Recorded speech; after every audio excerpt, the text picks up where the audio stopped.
Hey, brand storyteller. So I just have a little what does that say? Confession.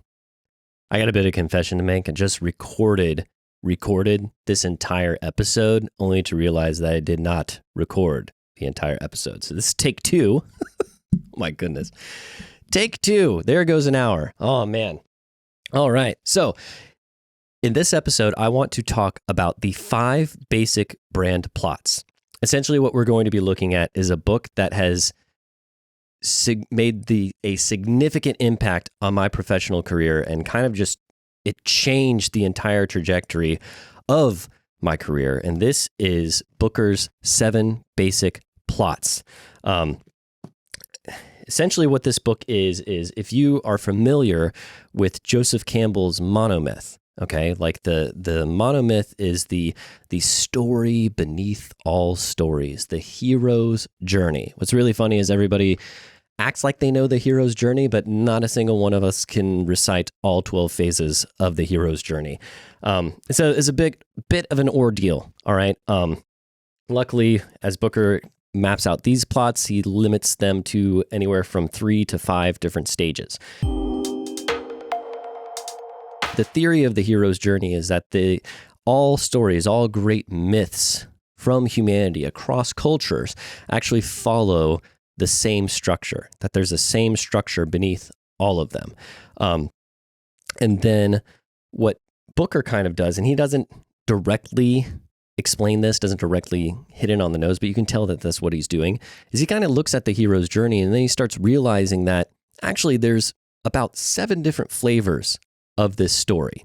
That story, the intent of that story is for it to be broad. It's a giant basket in which all stories exist within. But kind of when you let those stories sit, you start noticing that they tend to group together in these little bundles. And that's kind of what he's looking at here. He's looking at those bundles in which these stories group together, the different flavors, the different expressions of the hero's journey. And he identifies 7 different expressions. He actually identifies 9, but he focuses most specifically on 7. Those 7 that he focuses on are rags to riches, rebirth, overcoming the monster, the quest, voyage and return, tragedy, and comedy. A couple years back when I was living in North Carolina, I was working at a company named Story-Driven. My role in that company was story mentor. Essentially, I was in charge of creating our storytelling process and then onboarding our employees onto that storytelling process. It's like, it was just a made-up term that we made. I was basically acting as like, kind of like ops and creative director, all in one. At the time, we were working at a startup co-working space. We were kind of like an ugly duckling inside of the startup space. We were truly a small business, but surrounded by other startups, so we had convinced ourselves that we were a startup. But anyways, there was a big benefit to that because I learned some really lasting lessons that still continue with me as I continue to build my own business. And a lot of them was my love for creating processes, because people in startup culture, like they love processes. I remember I was walking through the halls and I was walking behind 2 guys, and when the guy looks at the guy and he's super excited. He's like, so now we have a process for creating a process. And so that's the level of process love that is inside of the startup world. Everyone's focused on efficiency. If you had, like I had no clue about the Toyota production system before entering that world. After entering that world, I was a total fan of the Toyota production system. Really quickly, Toyota production system is kind of like what created the idea of Japanese production, Japanese manufacturing. So lean process, if you've ever heard about lean, it's this understanding like of conventional American mass manufacturing has historically been built on the idea of, hey, we have this product. Now, how do we make this product at scale and cheaper, right? How do we cut, and it's all about cutting costs. And as you're doing that and you're trying to make this make more of this thing, the overall quality of that thing starts to degrade, okay? Japanese manufacturing was kind of different. Basically, what they do is they create this product. It's like, we've got this really great product. How do we make this product this good every time? And how do we design a process as efficient as possible so we can make this thing at scale? Okay, so the goal isn't to cut costs and reduce quality so we can make it at scale. The goal is to, let's make this thing as good as its original, and now let's design an efficient system so that way we can make this thing faster. Okay, and so I remember at the time I was we worked 2 doors down from this company called Nugget. They're still around. They're totally awesome. You can check them out, nuggetcomfort.com. Essentially, they made a custom couch, and we had watched them since their Kickstarter day, where they spent all this time making this custom couch, and then they targeted it at kids, right? So young kids, and essentially it's just like, you can use that as a couch to lounge around, and you can also turn this couch into a fort. It's a really cool product. So they had made this custom made product, and one day they gave me a tour of their warehouse, and they had custom designed their warehouse and laid it out and custom built templates so that way they could make this thing as efficiently as possible, but make it the same exact way every single time. It was fascinating. It's like that scene in The Founder where Ray Kroc is talking to the McDonald's brothers, and the McDonald's brothers are explaining to him how they redesigned the flow of the kitchen and practiced it on the tennis court to get it just right. If you've never seen that film, highly recommend it. Super awesome. And that scene alone is worth watching the entire film. So I kind of was looking at this, and it just changed my mind about what I understood about mass manufacturing. And it changed my mind because I came at this from the artist perspective, and artists, we hate processes and templates, right? That just means it's not creative. You give us a blank canvas and we'll start from there. But this changed everything. And I was looking at this and I'm like, man, if you can build your own custom templates to create a custom product over and over again, why can't we just do that with a story, right? And so I just got fascinated and obsessed with this. We need to be able to do this so that way we can make these stories faster and get them out the door to our clients faster. I remember at the time, our assistant editor in Dabe had just finished a film, and he called me over to look at it. And so at this point, I'm going to help him pull the edit together. We're going to find the story. And then once we found the story, his next step would to be, let's tighten up the edit to match that structure, and then go find the songs. So I sit down and I watch it. Now, this story was a documentary of a guy who basically put a clinic together. All right, you'll hear his story as I explain it to you. So I watched the video with Ndabe, and I sit back and I'm like, okay, here's what the story is. This guy starts off in this poor village in Ecuador, and clearly he's not happy. He's depressed. All right. But then he gets the ability to go off to Cuba to study to be a doctor. So we're going to have an uplift there. And now he's stoked because he's thrilled. He's thinking of, it's almost like sugar plums and rainbows and butterflies are in his mind because he's got these dreams of being rich, getting out of poverty. Like, heck yes, I've got the ticket to get out of here. I'm going to go be a doctor. I'm going to make a bunch of money. So he goes off, he becomes a doctor, and right as he gets out of medical school, his brother gets shot, and he has to go back to his village. So there's a hard cut right there, and now we're sad, real sad, because now he's at his brother's deathbed. And at his brother's deathbed, his brother tells him that he's got a vision from God that he is supposed to go build, use his medical knowledge, build a clinic inside of his village so he can serve his community. And his brother dies. And now this guy is just frustrated and wrestling with this because he wants to honor his brother, but that means giving up his dream. But then finally he comes to a sense of, I think this is actually what I'm supposed to do. And so he builds the clinic, And now he's running this clinic in his village, and he's found this sense of fulfillment that was way deeper than he could have ever imagined. And he's actually helping people. And so I mapped that out, and like, so you've got this initial rise, kind of like this party. Maybe we were thinking of the party song, kind of like a tropical theme.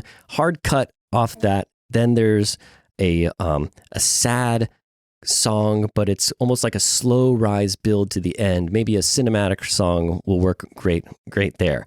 And so I tell Ndabe, so tighten that thing up, find those 3 songs, you should be good. He's like, okay. I'm like, all right. So now I've got a little bit of time to kill while that's happening.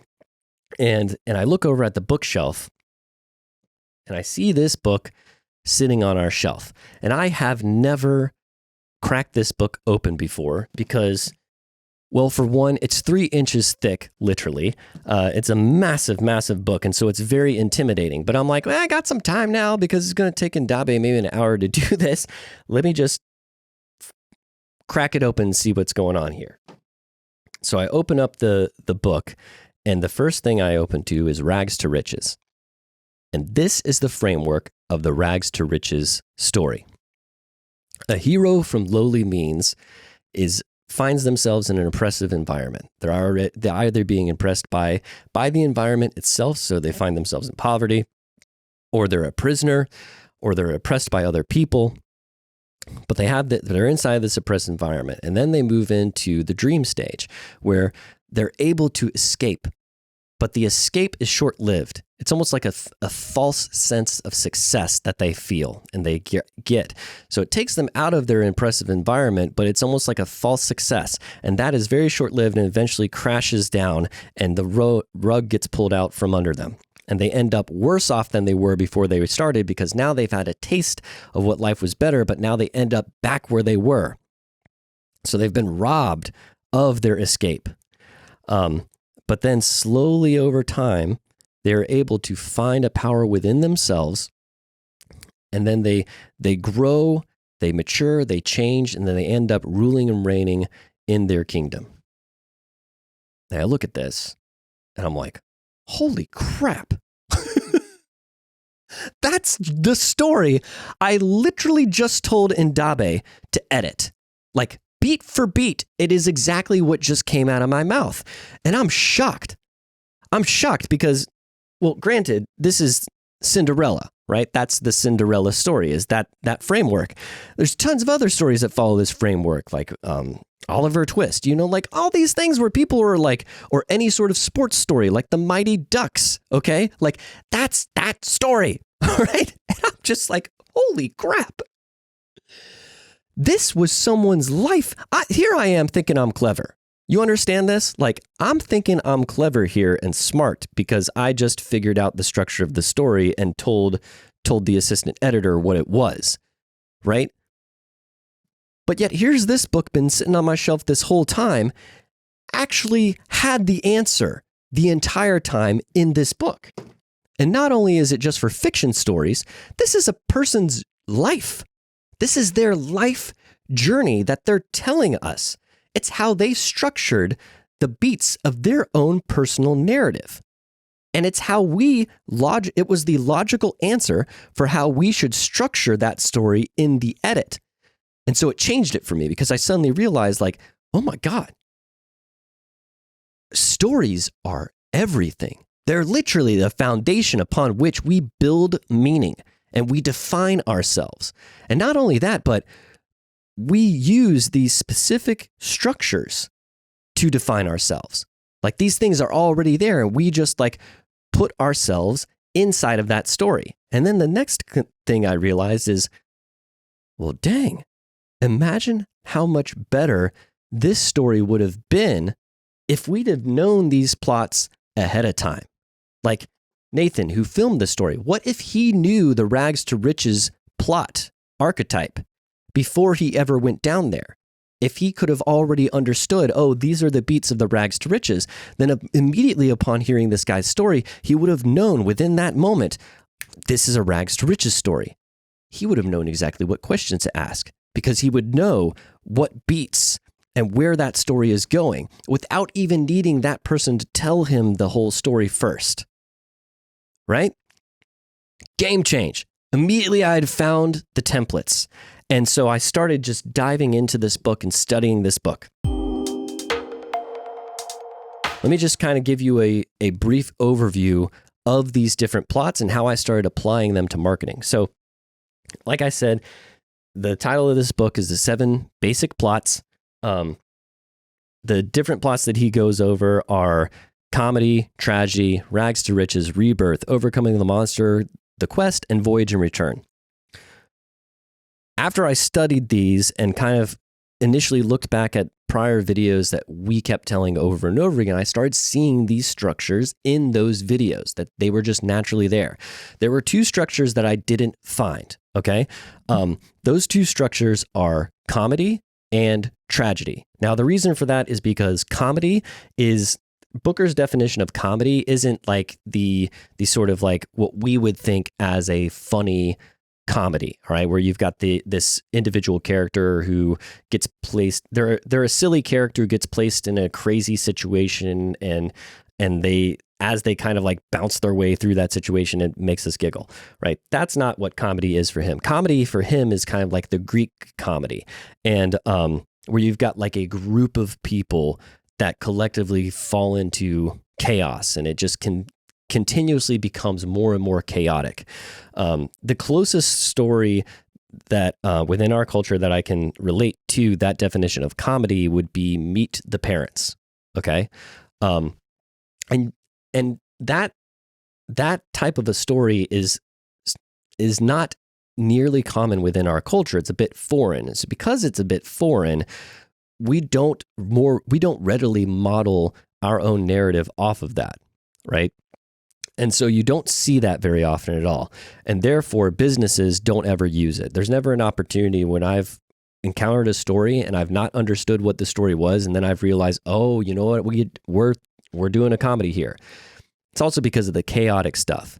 And if you're talking about the chaotic stuff, companies don't want to communicate the sense that they are in chaos. They want to communicate a sense of strength. All right.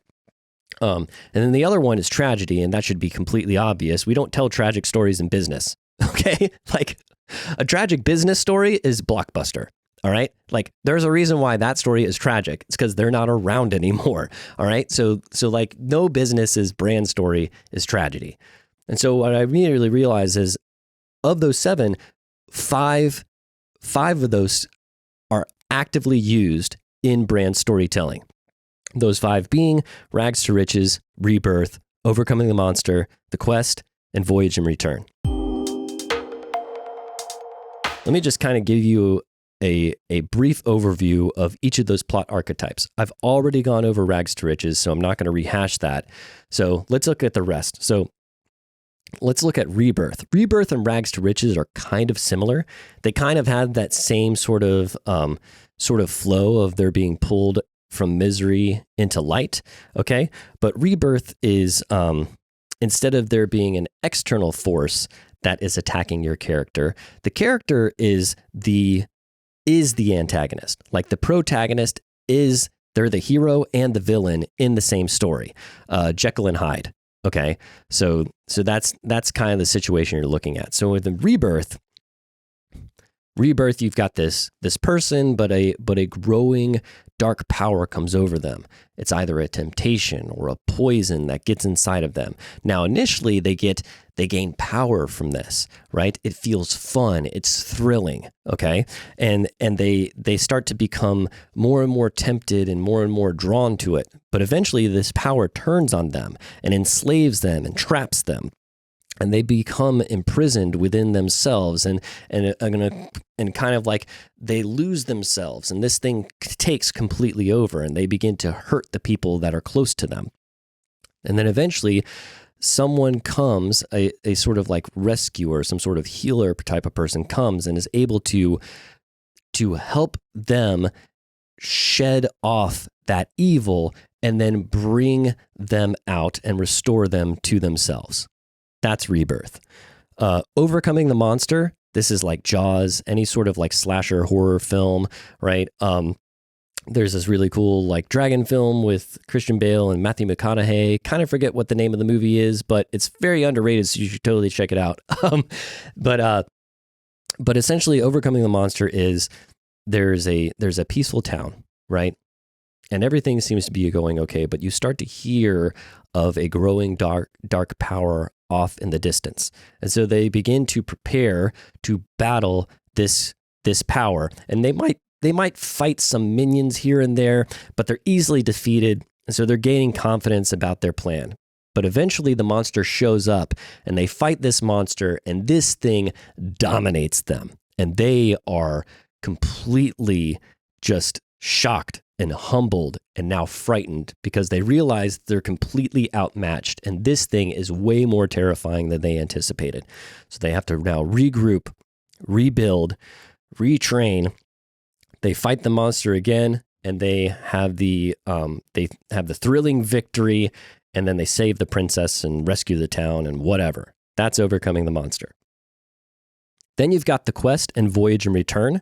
The quest and voyage and return are kind of like cousins. They're kind of like sister stories where one is more actively driven by the protagonist, and the other one is driven by circumstance. Okay. A good way to think of the quest and the voyage and return relationship is thinking of the Iliad versus the Odyssey. Okay. The Iliad is more of a focused quest. We're on a mission to go fight a war. The Odyssey is, I'm just trying to get back home, and I keep getting thrown into this chaotic like adventure, and I just want to get home. Okay. So the quest itself is basically like the monomyth. Like that's what the quest is. You have a hero, a humble hero out of this peaceful place, but he's thirsting for adventure, and adventure finally finds him. And often it's something that he's going to get, some sort of like knowledge or magical trinket or something. He's on a journey to go get. But in order to get this thing, he needs a group of people around him to help him on this journey. And then along the journey, they meet a guide, and then this guide like helps to teach him something new about himself, and maybe gives him some magical powers or whatever. And then they go off and they fight this villain who's guarding this thing that they need. They defeat the villain, they get the thing, and now they're the hero, right? So that's the quest. Voyage and return, it's kind of like the quest inverted in a sense, where you've got this hero that falls into this foreign land, and the whole story is they're trying to get out of this place. Now, initially, they're not trying to get out. Initially, it's actually fun, and it's magical. Think Wizard of Oz. It's a great voyage and return story. Also, Alice in Wonderland, another great voyage and return story, right? Like, initially, it's fascinating and it's magic, and they're trying to figure out this new world and how it works. But then the world turns on them, right? And now they need to get out of here. And so they are able to, now they have to learn new skills, defeat the thing that the gatekeeper that blocks them from getting out. Then they have the thrilling escape, and they get back home. And what I've noticed is that within specific industries themselves tend to favor specific plot types. For the majority, there's a single plot type that defines that industry, but then sometimes you'll notice that it might be two plot types that tend to define that industry. At the maximum, you'll find three, but it's very rare that you'll find a single like industry telling all five. Okay. Oftentimes it's just like they tend to favor their stories. So for instance, healthcare loves rebirth. Like the rebirth story is your general healthcare story, especially mental health. All right. So like, so for the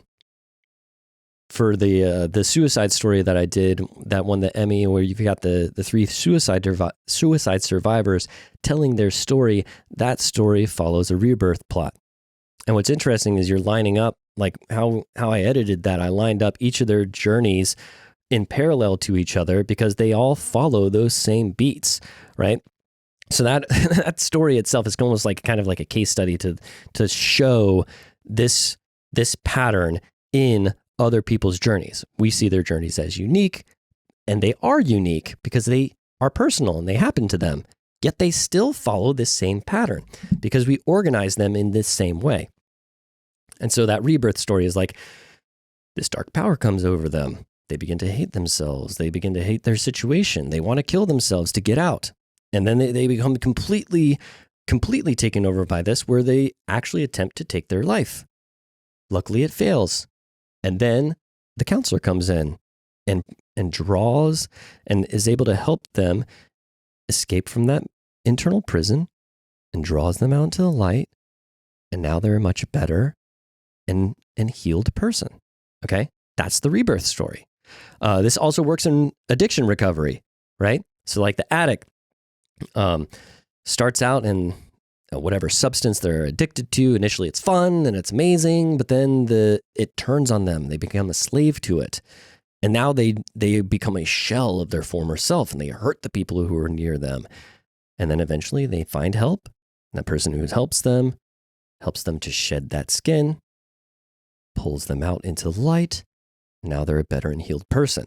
That's your rebirth journey. Now, the rebirth story can also be a physical thing. It doesn't necessarily have to be a psychological oppression. So if your body itself starts to reject you, right? So if there's a rapid onset of an autoimmune disease, or maybe you get cancer, okay?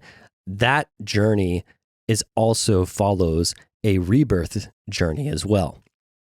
So that's why healthcare loves this. Another thing in healthcare could be a voyage and return story, especially if you're talking about a diagnostic odyssey, right? Where the patient can't get the proper diagnosis for what's afflicting them, but they know that something is wrong, and they have to go to specialist to specialist to specialist to specialist to finally find somebody who can help them find the proper diagnosis, all right?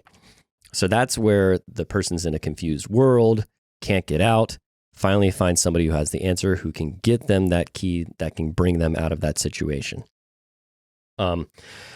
Startup stories. So startup origin stories most always follow the quest archetype, because you have a person who has a vision that goes out to try to accomplish that vision, needs to build a team around them to do it, right? And they're going to go change the world. And that's what they're always trying to do. They're always trying to change the world, right? So like startups for origin stories, they love the quest archetype.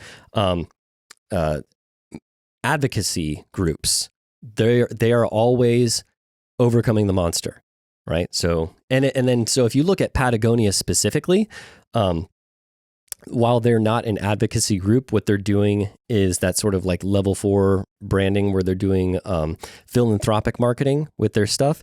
So if you look at the stories that they tell, Patagonia tends to tell 2 different plot archetypes. Those 2 different plot archetypes are overcoming the monster and quest. So the quest is usually their sports focused archetype, where they're following the athlete, and the athlete is like maybe they're climbing a mountain with a group of friends, or they're going to run some race or something. Like that's their quest archetype. But they also tell their overcoming the monster archetypes, and those are when they do damnation, artificial, like those types of mission-based stories are following the overcoming the monster archetype. And then for voyage and return, you'll find that a lot in, say, like therapy, coaching, some sort of like consulting or guidance, often are in some sort of voyage and return, because you're trying to advise somebody who is overwhelmed, confused, inside of a place where they feel like everything's upside down, they can't make sense of it. That's often when you find a voyage and return story. Hope this was helpful. Like I said, go get this book. Probably have a link to this book in the show notes. We are Amazon affiliates, so if you do really want to buy this book, definitely buy it through my link, because that would really help out. I would appreciate it. If not, just get the book. It's awesome. Like, I don't care how you buy the book, just get this book. If your whole job is dependent on being a brand storyteller, telling stories, trying to communicate your brand, you need this. And then the benefit, I know it's intimidating. Trust me, I didn't read it for at least a year because it just looked, it's 3 inches thick, right? It's not really inviting you to open it. I do have a thing to share though. All the vital information is within the first 100 or so pages of the book. The rest of the book, I kind of haven't even read the whole thing all the way through, right? Like, Booker kind of did us a favor by putting the important information right at the front. So you kind of notice that like these pages are really dirty, these pages still clean. So just saying that it's not going to take you a year to read this thing.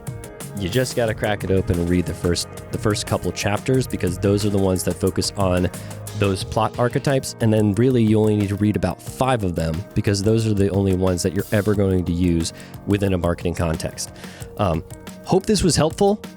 If you guys have any questions, as always, you can reach me at Storytelligent on Instagram or Twitter. Just send me a DM. Be happy to talk. Or you can send a message directly on my website, mcnabstorytelling.com. I will see you in the next one. Take care.